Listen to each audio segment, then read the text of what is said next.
उपनिवेशवाद के अपराध, ब्रिटिश क्रूरता का पर्दाफाश। इतिहास के सफर में आपका स्वागत है, जहां ब्रिटिश उपनिवेशवाद का पर्दा हटाकर उसके असली रंग को प्रकट किया जाता है।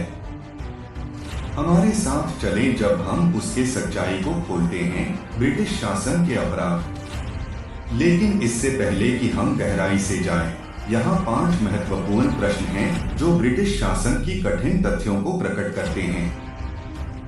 क्या आप पिछले के कथनों का सामना करने को तैयार हैं? आइए शुरू करें। 1. ब्रिटेन के उपनिवेशी विस्तार के पीछे छिपे एजेंडा क्या थे? 2. ब्रिटिश शासन ने उपनिवेशी राष्ट्रों की संस्कृतियों और पहचानों पर कैसा प्रभाव डाला? 3. उपनिवेशी शासन के शोषण और अन्याय के अधिपति कौन हैं, जो आज भी पूर्व उपनिवेशित देशों को पीड़ित करते हैं? 4. जो अपने उपनिवेशी शोषण का विरोध कर रहे थे, उनके कौन से अविस्मरणीय नायक थे? 5. इन अपराधों को स्वीकार करने से हमारे इतिहास के समझने का तरीका कैसे बदल सकता है और न्याय के लिए मार्ग खोल सकता है। ब्रिटेन के उपनिवेशी विस्तार के पीछे छिपे एजेंडा क्या थे? ब्रिटेन के उपनिवेशी विस्तार के पीछे छिपा एजेंडा व्यापार, साम्राज्य और संसाधनों का अधिग्रहण था। यह भारतीय उपमहाद्वीप के धन को लूटने, विभाजन के माध्यम से शासन को स्थायी करने और साम्राज्य का विस्तार करने का एक राष्ट्रवादी उद्दीपक था। ब्रिटिश शासन ने उपनिवेशी राष्ट्रों की संस्कृतियों और पहचानों पर कैसा प्रभाव डाला? ब्रिटिश शासन ने उपनिवेशी राष्ट्रों की संस्कृतियों और पहचानों पर गहरा प्रभाव डाला। उनकी शासन प्रणाली, शैक्षिक नीतियां और आर्थिक व्यवस्थाएं उपनिवेशी समुदायों को अपनी संस्कृति और पहचान से दूर करने में सक्रिय रही। उन्होंने अक्सर अपनी भाषा, धर्म और संस्कृति को उपनिवेशी समुदायों पर थोपा, जिससे उनकी स्थानीय पहचान कमजोर हुई।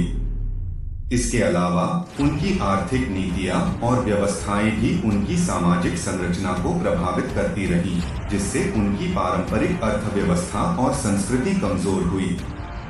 उपनिवेशी शासन के शोषण और अन्याय के अधिपति कौन हैं, जो आज भी पूर्व उपनिवेशित देशों को पीड़ित करते हैं?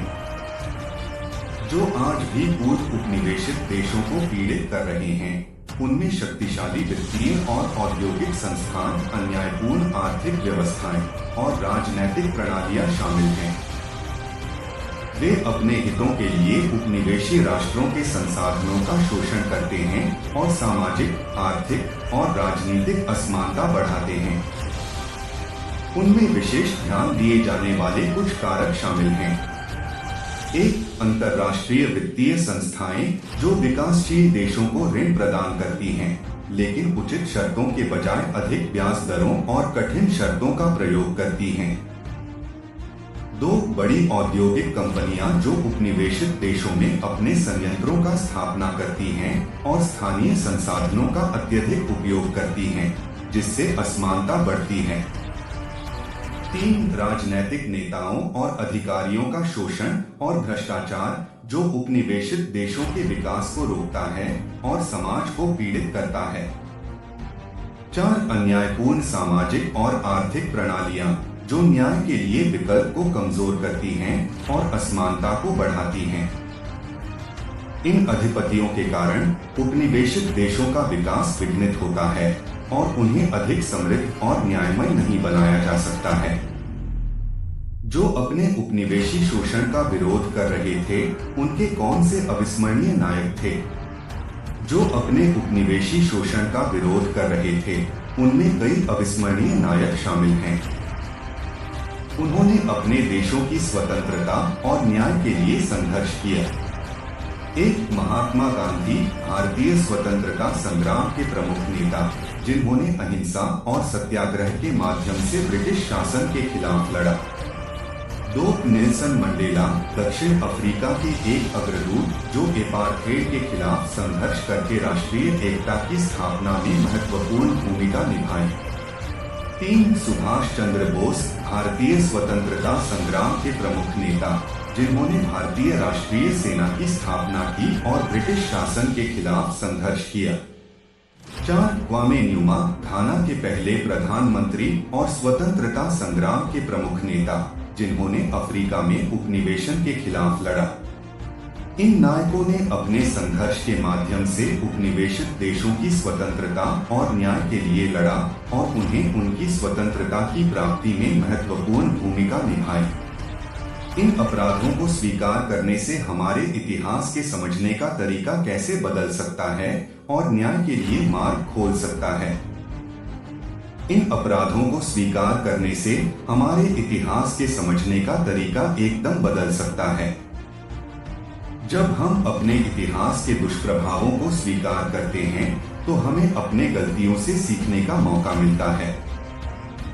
यह हमें उन गहरे सामाजिक और आर्थिक संरचनाओं को समझने की प्रेरणा देता है जो असमानता और अन्याय को बढ़ाते हैं। इससे हम न्याय के लिए मार्ग खोल सकते हैं। जब हम अपने इतिहास के दुर्भाग्यपूर्ण अंजामों को समझते हैं तो हमें समाज में सुधार करने के लिए कदम उठाने की प्रेरणा मिलती है। हम न्याय के प्रति अपनी संकल्पितता को और मजबूत करते हैं और समाज को अधिक समान और न्यायमय बनाने के लिए काम करते हैं। इस रूप में इन अपराधों को स्वीकार करने से हम एक सकारात्मक परिवर्तन की ओर अग्रसर होते हैं जो न्याय और समानता की प्राप्ति में हमारी मदद करता है। आपने देखा उपनिवेशी अपराध ब्रिटिश शासन का पर्दाफाश। हमारे साथ इस ऐतिहासिक यात्रा में जुड़ने के लिए धन्यवाद। अगर आपको यह वीडियो पसंद आया तो कृपया लाइक करें, शेयर करें और हमारे चैनल को सब्सक्राइब करें। आइए मिलकर इतिहास की सच्चाइयों को उजागर करें और न्याय और समानता के लिए एकजुट हों। अगले वीडियो तक जागरूक रहें और सशक्त बनें।